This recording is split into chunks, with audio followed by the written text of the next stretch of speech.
Oh man, so we got a new track from Brockhampton. Remember what I told you guys? Every time I leave, some shit happens, and Brockhampton announced what 2 weeks ago, around when Drake dropped Scary Hours 2, that they were going to have some music upcoming, which was crazy because we haven't heard from Brockhampton I think all of 2020, because Ginger came out in 2019. Correct me if I'm wrong. Brockhampton stands. Now, as I say, Brockhampton stands. It's funny because, we got a little love-hate relationship going on. If you guys saw my last video with Ginger, I have no problem in, saying, or even admitting, saying that album was very terrible. It definitely was not the Saturations, and I stick to my word with that. It was definitely a step down from what we got in Saturation, even though Dearly Departed has to be one of my favorite of all-time Brockhampton tracks. That beats Gold, that beats Gummy, that beats it beats all those tracks. And that says a lot, because I love my Saturation 1, I love my Saturation 2. And I feel like it was such a step down for me, and we all know the obvious reasons why I felt like that. I'm not gonna sit here and say it on it, but we all know why, I felt the way I felt, because of, it just didn't feel the same of what we got from the first 3 Saturations. Obviously, there's things going down with the crew, and they had to cut slim some stuff down and change the dynamic and whatever. But I just, a lot of people got mad at me during Brockhampton videos. They thought that I wasn't paying attention to the music because I was, eating food and drinking water, and my ears weren't working while my mouth was drinking water, and I was reading text messages while listening to music. I always tell people act like when we do these videos, we aren't human. All right, I feel like when people are listening to music, right, y'all act like y'all sitting there just like, okay, let's just see what this album is. When you're listening to an album, bro, you're always doing something else or something. Some people say you can't multitask.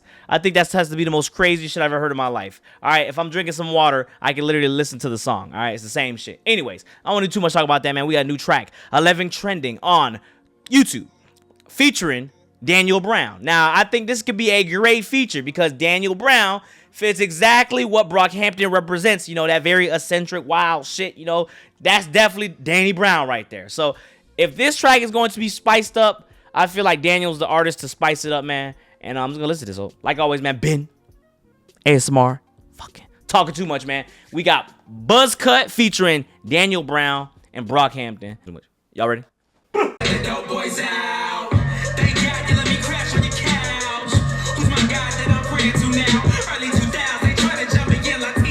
Ooh, sheesh. Okay, they coming out the woodworks with this one already, you know what I'm saying? Kevin doing a thing.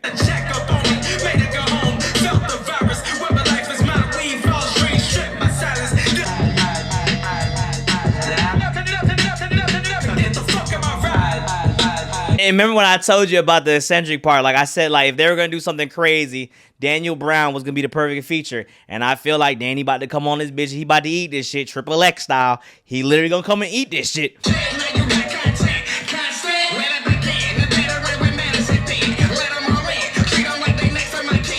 Hey, that's a little weird though, but it's expected, man. One thing, man, I'm glad that if Danny does get on this track, and we know that the buzz and the stan culture that Brockhampton brings, so I feel like I hope that some of these stans could come and listen to Danny Brown's, discography, because man, Triple X is one of my favorite projects. I know a lot of you guys love Atrocity Exhibition, but for me, man, Triple X is gonna go down as radio song, like shit like that, and I'm balling now.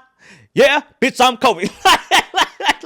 That's like that. What the fuck I got a live for? That's my shit. So I feel like, man, a lot of people, when they listen to, everybody gonna have their own taste, but Danny is one of those artists that I felt like he should have been blown up. He should have been the ones that should have been next to the ASAP Rockies. He should have been the ones that at least should be relevant in hip hop. Not saying, he is definitely known by hip hop heads and stands and hip hop Twitter, but he should have definitely had some, not mainstream success, but just that love, kind of like how Kid Cudi has.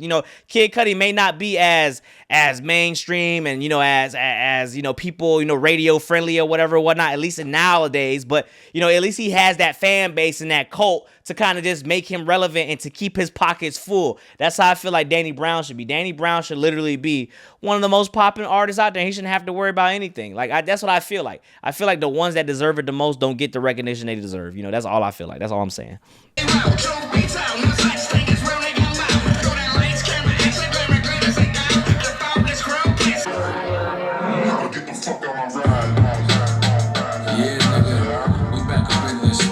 Oh, that transition. Oh, that transition's kind of nasty. Boy, I fuck with that one. Hold on.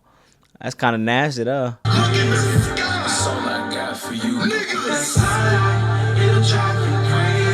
Joba?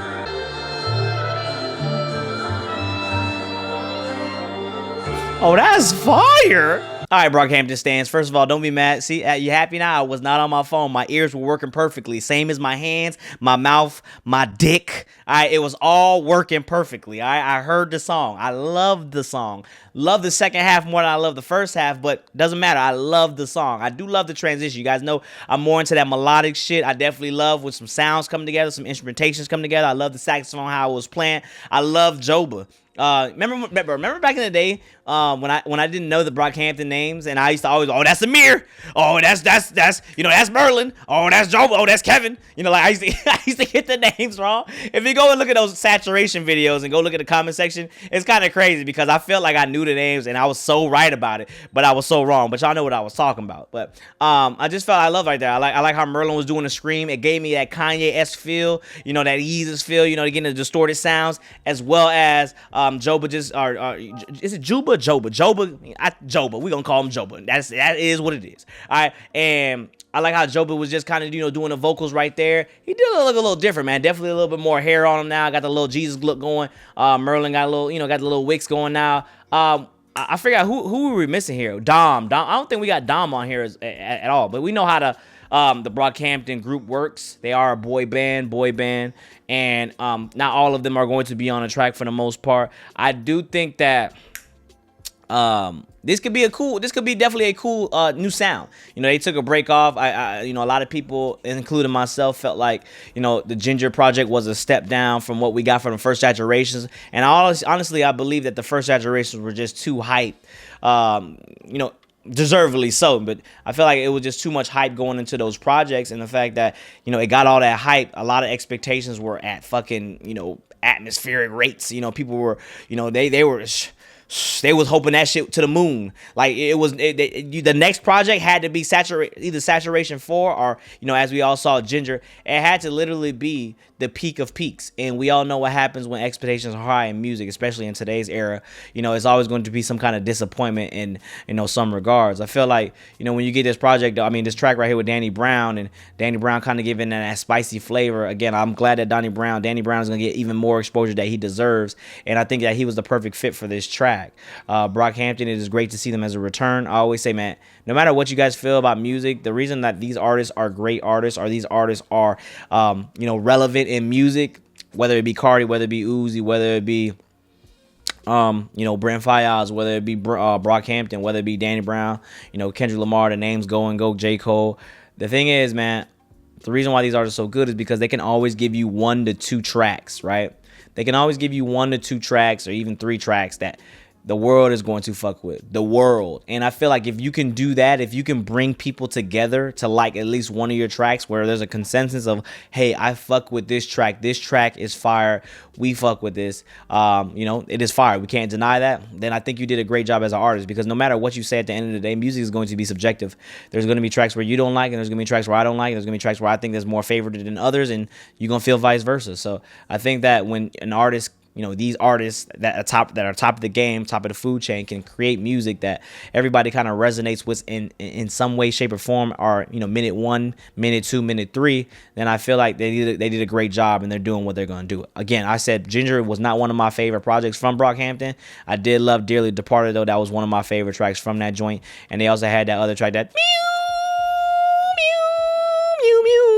y'all know what I'm talking about, right? I do the sounds, and y'all know what I'm talking about. But that was also my other track that I love from Ginger that I still play to this day. I probably took about 3 tracks from Ginger that I still play religiously every other week. So that being said, man, get in the comments below, man. Let me know what you guys think about the track. Let me know you guys know what you think about the Danny Brown feature. Let me know how you feel about Brockhampton's return. Do you think they're going to do the damn thing with this track, getting this track right here? A lot of you guys said there was a mixtape that came out last year as well. That was some kind of Lucy's. I did not listen to Lucy's, but a lot of you guys said they've been here, but they just hadn't released anything on the the public eye.